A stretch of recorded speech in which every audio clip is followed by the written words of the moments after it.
ভাই, ওই ভাই, ভাই তুই কোথায় গেলি বলতো? সন্ধে হয়ে গেল যে। ভাই, ও মা, ভাই কোথায় গো? দেখ, আশেপাশে কোথাও আছে, কোথায় আর যাবে।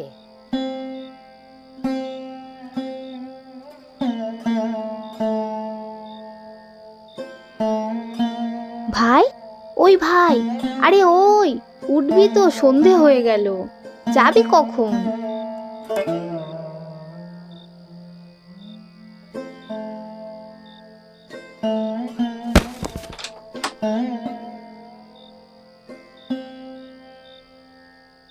ভাই, ওই ভাই, ওঠ ওঠ, যাবি না তুই? ও তুই? ঘুম জড়ানো চোখে রঘু উঠে বসে। দিদি অনিমা তাকে এতক্ষণ ধরে ডাকছিল। অনিমা এবার একটু বিরক্ত মুখে বলল, কি রে, যাবি না নাকি? ওই যে দুপুরে তোর সাথে কথা ঠিক হলো, মেলায় যাব তো, চল চল। না রে দিদি, আজ আর যাব না, বড্ড ঘুম পেয়েছে রে আমার। দূর, ভালো লাগে না, আজকেই শেষ দিন, কাল থেকে আর মেলা হবে না। আমি তোর সাথে কথাই বলবো না, যা। আরি আরি আরি, পাশের গ্রামে মেলা বসেছে। দুপুরে খেতে বসে রঘু আর তার দিদি অনিমা ঠিক করেছিল তারা আজ মেলায় যাবে। অনিমা মুখ ঘুরিয়ে দেখল ততক্ষণে ভাই তার কোলে মাথা দিয়ে এক্কেবারে ঘুমিয়ে পড়েছে। কোনো সাড়া নেই। অনিমা তার ভাইকে অনেক ভালোবাসে, একেবারে মায়ের মতো আগলে রাখে। ভাইয়ের কোনো কথাই সে ফেলতে পারে না। ভাইয়ের মাথায় হাত বোলাতে বোলাতে অনিমাও কখন যে ঘুমিয়ে পড়েছে বুঝতেই পারেনি।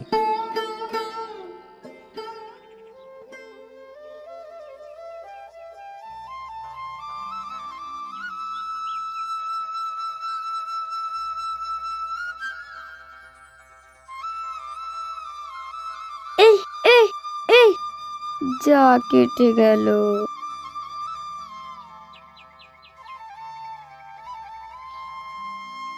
রঘু ফ্যালফ্যাল করে একবার তাকায় ঘুড়ির দিকে, আরেকবার তাকায় নিজের হাতের দিকে। এত বছর ঘুড়ি ওড়াচ্ছে, এই ভুল তো তার হওয়ার কথা নয়। যাকগে, কি আর করা যাবে, ঘুড়ি পড়েছে মরা পোড়ামের মাঠে। রঘু হেঁটে হেঁটে ওদিকেই যাচ্ছিল। এমন সময় একটা পিছু ডাক শুনে ঘুরে তাকালো। বলি, ও খোকা, ওই পথে কোথায় যাও? এই, তুমি রঘুনাথ না, হারুর ছেলে? তা ওইদিকে কি করতে চলেছে শুনি? মানে দাদু, আমার ওই ঘুড়িটা ওখানে পড়েছে, ওই মোরা পুরামের মাঠে। হে ঈশ্বর, ওই নাম মুখেও আনতে নেই। এই ছেলে, যাও যাও এখান থেকে। কিন্তু আমার ঘুড়িটা কি হবে? তুমি তো বড় পাকা ছোঁড়া, বলছি ওদিকে যেও না, একটুও কি মনে ভয় নেই? যাও, ঘরে যাও। তারুণ মাঝি শুধু রঘুকে হাত ধরে ঘরে দিয়ে এলোই না, উল্টে তার মায়ের কাছে নালিশও করে এলেন। ছেলের কাণ্ড শুনে মা একটা কষিয়ে চড় মারল রঘুর গালে। এই, তুই আবার ঘুরে নিয়ে বেরিয়েছিলি? ওদিকে কি ঢং করতে গিয়েছিলি? মরা শখ হয়েছে নাকি রে? বাপের কাছে যাওয়া শখ হয়েছে? কিরে কিরে, বল, বলবি তো, বল, কথা বল। মৃত স্বামীর কথা বলতে বলতে ছেলেকে মারতে থাকে মা।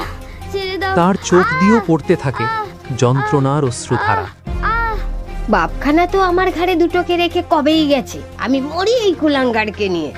একটা কথাও শোনে না কো, লোকের কাছে আমায় নালিশ শুনতে হয়। বল আর যাবি, বল, বল আর যাবি, বল। লাগছে, চেলা কাঠ দিয়ে ছেলেকে মারতে থাকে মা। যাব না মা, রঘুর চোখ দিয়ে টপ টপ করে জল পড়তে থাকে। ছেড়ে দাও। দুঃখ, কষ্ট সবকিছুর দলা পাকিয়ে উঠে আসে তার গলায়। একটু পরেই ছুটে আসে অনিমা, চেপে ধরে মায়ের হাত। মা, মা, মা ছেড়ে দাও, মা কি করছো তুমি? ও মামা, ছাড়ো না, ছাড়ো না, ও মা। ওই কুলাঙ্গারটাকে বোঝা গো অনিমা, ওরে বোঝা, ওর কিছু হলে আমরা যে ভেসে যাব। আঁচলে মুখটা ঢাকা দিয়ে মা কাঁদতে কাঁদতে সেখান থেকে চলে গেল। রঘু নীরবে তাকিয়ে থাকে মাটির দিকে। টপ টপ করে তার চোখ দিয়ে জল পড়তে থাকে।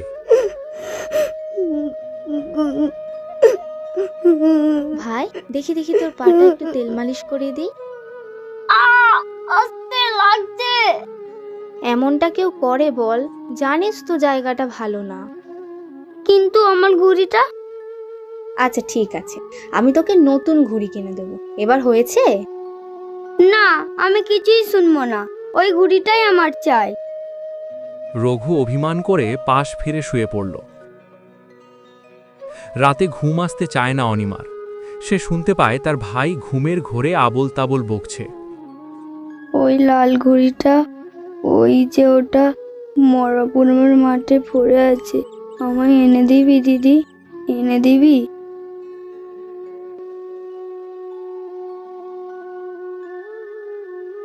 দু একদিন পরের কথা। রঘু একটা খাতা পেন্সিল নিয়ে ছবি আঁকছিল। হঠাৎ দেখে তার দিদি স্নান সেরে একটা পরিষ্কার কাপড় পরে দৌড়ে ঘরে এসে ঢুকল। কিরে দিদি, এত সকাল সকাল নাইতে গেলি যে বড়? মায়ের বকুড়ি না শুনলে তো তুই নাইতেই যাস না কোনোদিন।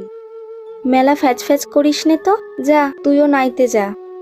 না, আমি এত সকালে নাইতে যাব না। তাহলে হাত পা ধুয়ে আয়, একটা জিনিস দেব। রঘু অত্যন্ত উৎসাহের সঙ্গে পা চালিয়ে ঘর থেকে বেরিয়ে গেল। কিছুক্ষণ পর নতুন জামা পরে রঘু ঘরে ঢুকতেই দেখে ঘরের ভেতর তার দিদি তার জন্য একটা ভাঙা থালায় দুটো কলা, কুল আর দূর্বা ঘাস সাজিয়ে রেখেছে, আর একটা ছোট বাটিতে আছে চন্দন। নে, এবার এখানে চুপটি করে বস দেখি। এই দেখ, চিতুদের বাড়ি থেকে চন্দন এনেছি, আজ তোকে ফোঁটা দেব। ভাইয়ের কপালে দিলাম। কোড়ে আঙুলে চন্দন লাগিয়ে ভাইয়ের কপালে ছোঁয়ায় অনিমা। সাথে সাথেই দিদির পায়ে হাত দিয়ে প্রণাম করল রঘু। এই কি করছিস? পায়ে ধরে কেউ? পাগল ছেলে একটা। তোকে একটা জিনিস দেব, কাউকে বলবি না কিন্তু, মাকেও না। কাউকে জানতে দিতে চায় না অনিমা।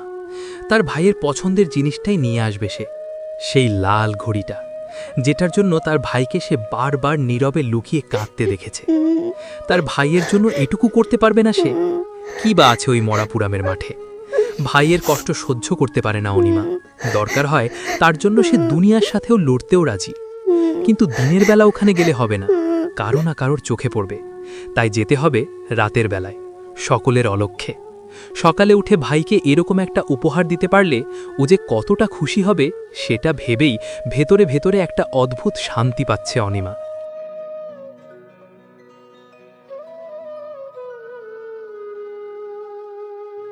যেমন ভাবা তেমনি কাজ। ঘুমন্ত ভাইয়ের মাথায় হাত বুলিয়ে চুপিসারে বেরিয়ে গেল ঘর থেকে।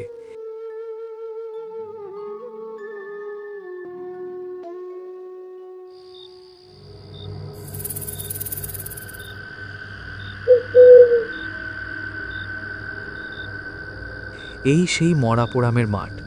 অনিমা ধীরে ধীরে সেখানে প্রবেশ করল।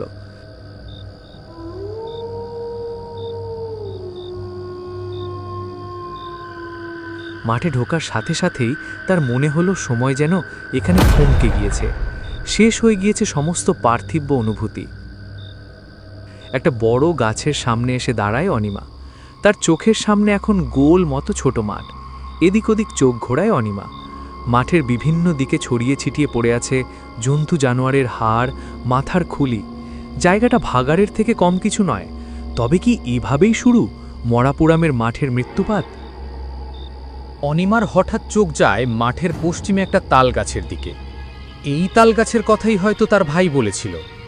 উত্তেজিত হয়ে অনিমা দ্রুত পায়ে এগিয়ে চলল। চলতে চলতে হঠাৎ হুঁচট খেয়ে মাটিতে পড়ে অনিমা।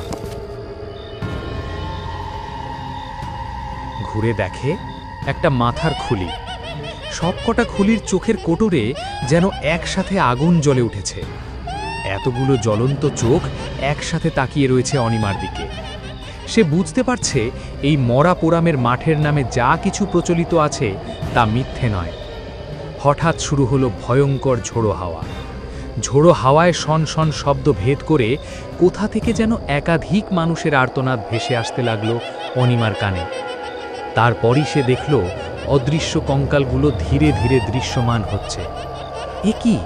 এরা কারা? অনিমা বুঝতে পারল সত্যিই মরাপুরামের মাঠে কারো আসা উচিত নয়। যেভাবেই হোক তাকেই মৃত্যুপুরী থেকে পালাতেই হবে। অনিমা উঠে দাঁড়ায়, তারপর ছুটে পালাবার চেষ্টা করে, কিন্তু মাঠ আর শেষ হয় না। এ যেন এক গোলক ধাঁধা, যেন অভিমন্যুর চক্র। শুধু প্রবেশ করা যায়, প্রস্থানের রাস্তা অজানা।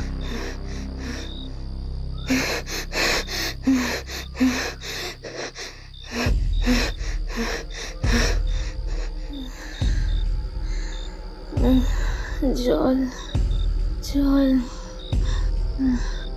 জল দাও। হঠাৎ তখনই সে দেখল একদল কঙ্কাল দাঁড়িয়ে আছে তার সামনে। কঙ্কালগুলো ধীরে ধীরে তাকে ঘিরে ধরেছে, যেন দম বন্ধ করে মারবে।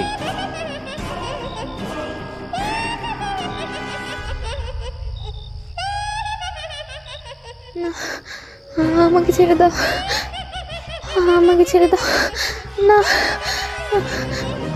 না, আমাকে ছেড়ে দাও, না। উফ, সে কি ক্ষমতা তাদের! গলাটা চেপে ধরেছে অনিমার। লড়াই করার ক্ষমতা একটু একটু করে হারাচ্ছে সে। তারপর চোখ মুখ দিয়ে গল গল করে রক্ত বেরোতে থাকে। ভাইয়ের মুখটা একবার চোখের সামনে ভেসে ওঠে তার। অনিমার মুখ দিয়ে কেবল একটাই কথা বেরিয়ে আসে, ভাই, আমি আর পারলাম না রে ভাই, আমি পারলাম না। তোর ঘড়িটা নিয়ে যেতে আমি পারলাম না রে ভাই, পারলাম না।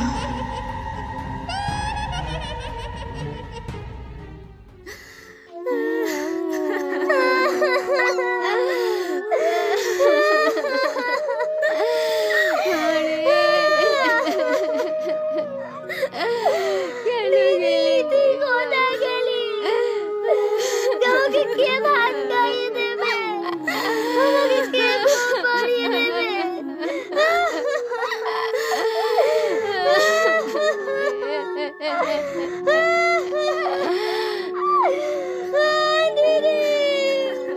পরের দিন সকালে রঘুর বাড়ির সামনে গ্রামের লোকজনের ভিড় জমেছে। চারিদিকে শুধু কান্নার আওয়াজ। অনিমার দেহটা আজ সকালেই পাওয়া গিয়েছে মাঠের ধারে। ঘাড় উল্টো দিকে মটকানো আর শরীরে একাধিক ক্ষত। কত জায়গায় যে হাড়গোড় ভেঙেছে তার ঠিক নেই। রঘু কেমন যেন পাগলের মতো হয়ে গেছে। মাথার চুল খামচে ধরেছে রঘু। দিদি কিনা তার খুশির জন্য নিজের জীবন দিয়ে দিল। ভেতরে ভেতরে নিজের প্রতি একটা ঘেন্না তৈরি হয়। তার জেদের কারণে আজ তার দিদির এই অবস্থা। রঘুর ছোট্ট মন সিদ্ধান্ত নিল, সে যাবে মরাপোড়ামের মাঠে। যে বা যারা এই কাজ তার দিদির সঙ্গে করেছে, তাদের কাউকে সে ছাড়বে না।